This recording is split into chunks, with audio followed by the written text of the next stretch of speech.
iyadoo maalmihii u dambeeyay saddexda gudoomiye xisbi qaran ay warbaahinta dalka si wada jir uga warbixinayeen waqtiga ay ku habboon tahay inay doorashadu qabsoonto iyagoo fikir ahaan ku kala fogaa xilliga doorashadu ay qabsoomi karto ayaa waxaa TV-ga caalamiga Waabari uu saaka mikrofoonka la dhex qaaday dadweynaha ku dhaqan magaalada Burco si ay fikirkooda uga dhiibtaan in ay waqtigan ku habboon tahay in doorashada ay dhacdo iyo in xilli kale la qabto dadweynaha fikirkooda ka dhiibanayana waxay yiraahdeen waxaan u arkaa horta waxa lagu jira xaalad adag oo ay nolosha adag tahay dadkii codeynayna ee adagiinba waxa codeeya waa shacabka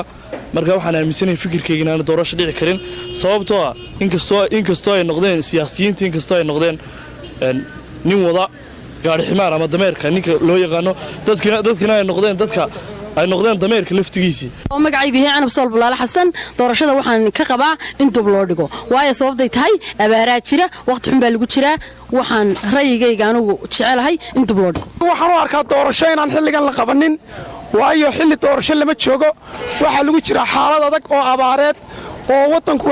xasaasi ku jira dadkii kaaje u dhimanayaan doorasho iyo dadkan dee waxaan ma nimankan dee xusbiyada haysta waa niman iska dharkayo nin wala gurigiisa dee waxaan ku yiri xoogaa ku fiican u taalaay dadkii xaaladooda aad bay waqti biyo iyo baad bay u baahan yihiin marka waxaan la dadka tabaalaysan loo gurmado yaan doorasho xaalad faadal qaaday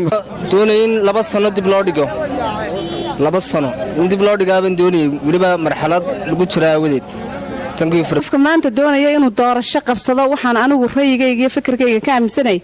qof aan dalka iyo dadka midnaba aan dan ka lahayn inuu yahay waxaan aaminsanahay qof aan dalkan dadba u joogin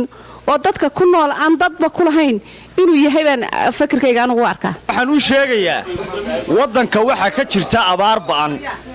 baahsan baa ka jirta waxa weeye maanta nin kale doorashaha la qabto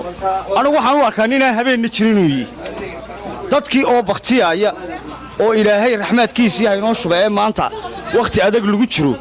nin kale waxa weeye sharci baan marinayaa oo waxa weeye sharciga ha loogu noqdo waa nin habeen jirin waa nin dadkii hilibkii dadkii soconaya ra'yigaygu wuxuu yahay doorashada waan soo dhaweyn waxaan anigu doonaynaa inay dhacdo imika doorashada in dib loo dhigo waa sidii dastuurka Soomaaliland uu qeexay maalintii uu qeexay ee loo baahnaa weeyaan waxa weeye waxaanu ku taageersanahay si shalayto xusbiyada saddex xusbi isku raaceen 6 bilood aha waxaanu leenahay guurtiina iyada xaq u leh horta guurtiina iyada xaq u leh laakiin waxaanu leenahay yana waajibkeeda asaasiga ah ka gudato laakiin wax naf loo kala yahay ku daray kale wax ku darayaan ra'yigayga waxaan qabaa inaanay maanta badbaadin dadka la badbaadiyo mooyaane xoolihii way tageen doorasho inay xaaraan tahay maanta ilaa inta ilaahay uu dadkiisa soo waraabinayo waxaanu u jeednaa inaynu dadkeennii badbaadinno waxaanu ku raacsannahay ciddale dib ha loo dhigo muddaday doontaba ha noqotee ayaannu ku raacsannahay maanta xisbi looma jeedo sarvival baa loo sheegay in dadkii noolaado oo loo gurmado ayaannu u jeednaa waxaananu leennahay cidda lagu riixay iyo maxkamaddu go'aan cad ha ka soo qaadato oo ha raacdo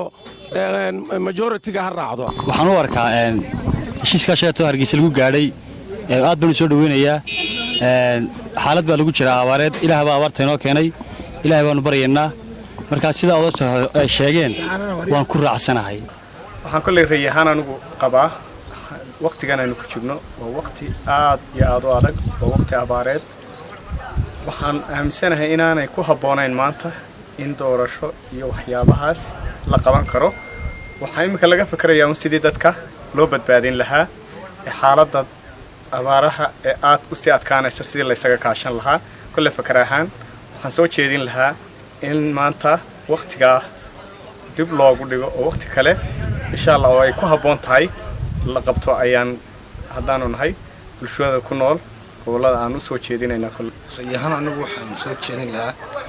in maanta dadku waxay ku jiraan xaalad aad u adag ilaahay baa xaaladan wax ka bedeli kara bini'aadan waxba kama qaban karo waxa weeyaan laakiin wixii daaficila bay inagu wax ku leenahay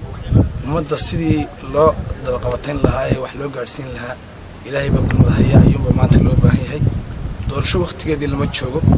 ummadda haddii doorasho la qabto waxay u muuqanaysaa ku digasho iyo waxa weeyaan weliba ku sii tiiqsi iyo inaan dan iyo muraad laga lahayn ummadda yaasiin cawal xaaji cali TV-ga caalamiga waa bari magaalada Burco.